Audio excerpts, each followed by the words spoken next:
In a bustling village surrounded by rolling hills and lush forests lived George, the kind-hearted giant.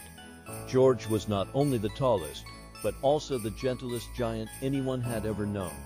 Despite his size, he was always mindful of his neighbors, helping them whenever he could.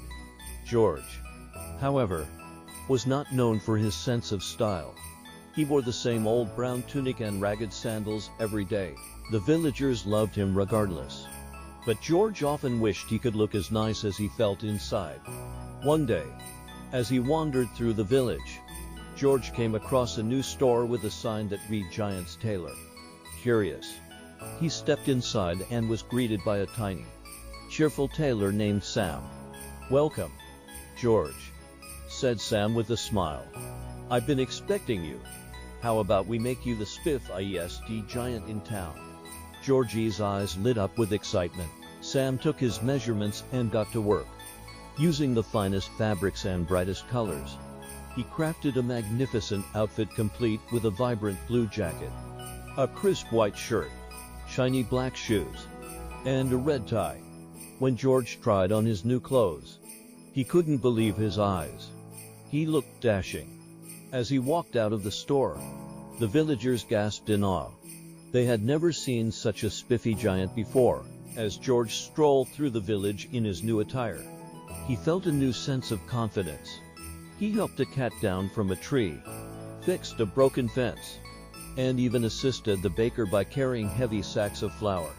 The villagers noticed that Georgie's new look matched his kind and generous spirit perfectly. That evening, the village held a celebration in Georgie's honor. There were balloons, music, and a delicious feast. George danced and laughed with his friends, feeling more connected to them than ever. Suddenly, a little girl named Lily approached George with a worried expression. "Mr. George," she said, "my kitten is stuck on the roof of our house. Can you help?" Without a moment's hesitation, George carefully climbed the roof and rescued the frightened kitten. The villagers cheered, and Lily hugged her pet tightly, thanking George with all her heart. From that day on, George became known not just as the kindest giant, but also the spiffest giant in town.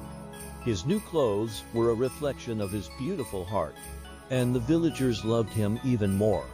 And so, George continued to live happily among his friends, always ready to lend a helping hand, looking as splendid on the outside as he was on the inside. 300